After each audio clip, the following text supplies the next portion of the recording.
হাসিনার উপর আপনার রাগ হয় না? আসিফ নজরুলের এমন প্রশ্নে খালেদা জিয়ার জবাব, রাগ করে কি করব বলেন, আল্লাহর কাছে বলি। সম্প্রতি এক ফেসবুক পোস্টে এমন কথা জানিয়েছেন আসিফ নজরুল নিজেই। খালেদা জিয়ার এমন সরলতা দেশবাসীকে করেছে মুগ্ধ। তার মহানুভবতায় তিনি সর্বমহলে প্রশংসিত হচ্ছেন।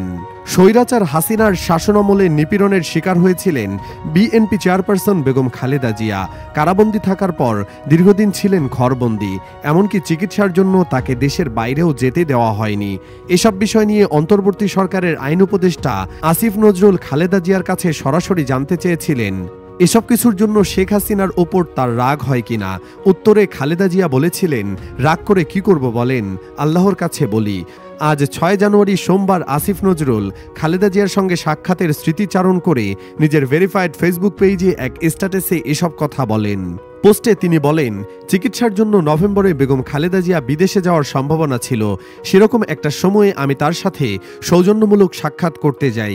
একান্তে তার বাসভবনে কিছুক্ষণ কথা হয়। বেগম জিয়া গণ অভ্যুত্থানে ছাত্র নেতৃত্বের প্রশংসা করেন এবং অন্তর্বর্তী সরকারের সাফল্য কামনা করেন। জানান সবসময় তিনি দেশের খবর রাখেন। আসিফ নজরুল বলেন, আমি ওনার স্বাস্থ্যের কথা, হাসিনা শাসনামলের দুঃসহ সময়ের কথা জানতে চাই। লক্ষ্য করি তিনি একবারও শেখ হাসিনার নাম নিচ্ছেন না। অবশেষে সরাসরি জানতে চাই, এত সাফার করলেন আপনি, শেখ হাসিনার ওপর রাগ লাগে না আপনার? তিনি একটু নীরব থাকেন। এরপর ম্লান কণ্ঠে বলেন, রাগ করে কি করব বলেন, আল্লাহর কাছে বলি। এ পর্যায়ে আসিফ নজরুল বলেন, আমি অবাকই হই। ১৫টা বছর পূর্ববর্তী সরকার বেগম জিয়া এবং একই সঙ্গে ওনার দলের হাজার হাজার নেতাকর্মীর প্রতি মিথ্যাচার আর নিপীড়ন করেছেন, অথচ স্বৈরাচার হাসিনাকে নিয়ে একটা খারাপ শব্দও তিনি উচ্চারণ করলেন না। সবশেষে খালেদা জিয়ার সুস্থতা কামনা করে আসিফ নজরুল বলেন, আগামীকাল বেগম জিয়া চিকিৎসার জন্য যাচ্ছেন লন্ডনে। আল্লাহর কাছে দোয়া করি তিনি যেন সম্পূর্ণ সুস্থ হয়ে দেশে ফিরে আসেন, আবার যেন ভূমিকা রাখতে পারেন বাংলাদেশের গণতন্ত্র আর অগ্রগতি বিনির্মাণে। উল্লেখ্য, বিএনপি সূত্রে জানা যায়, উন্নত চিকিৎসার জন্য আগামী ৭ জানুয়ারি মঙ্গলবার রাতে লন্ডনের উদ্দেশ্যে ঢাকা ছাড়বেন বিএনপি চেয়ারপারসন ও সাবেক প্রধানমন্ত্রী খালেদা জিয়া। বুধবার সকালে তিনি লন্ডনে পৌঁছবেন। দলের ভারপ্রাপ্ত চেয়ারম্যান জনাব তারেক রহমানের বাসায় তার ওঠার কথা রয়েছে।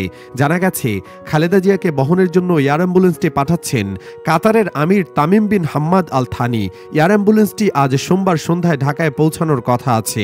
সোমবার রাজধানীর গুলশানে দলের চেয়ারপারসনের কার্যালয়ে এক সংবাদ সম্মেলনে বিএনপির স্থায়ী কমিটির সদস্য ও খালেদা জিয়ার ব্যক্তিগত চিকিৎসক AZM জাহিদ হোসেন একথা জানান। ডাক্তার জাহিদ হোসেন বলেন, লন্ডনে বিমানবন্দরে পৌঁছানোর পর সেখান থেকে তাকে সরাসরি হাসপাতালে নেওয়া হবে। এরপর তার চিকিৎসার বিষয়ে পরবর্তী করণীয় নির্ধারণ করা হবে।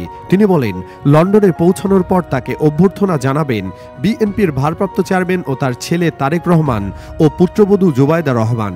তারাই তাকে লন্ডন হসপিটাল নামে একটি পুরনো হাসপাতালে নিয়ে যাবেন এবং ভর্তি করাবেন। এরপর সেখানে চিকিৎসকেরা পরীক্ষা নিরীক্ষার পর পরবর্তী চিকিৎসার বিষয়ে পরামর্শ দিবেন। ওই পরামর্শের ভিত্তিতে খালেদা জিয়ার পরবর্তী চিকিৎসা কার্যক্রম শুরু হবে।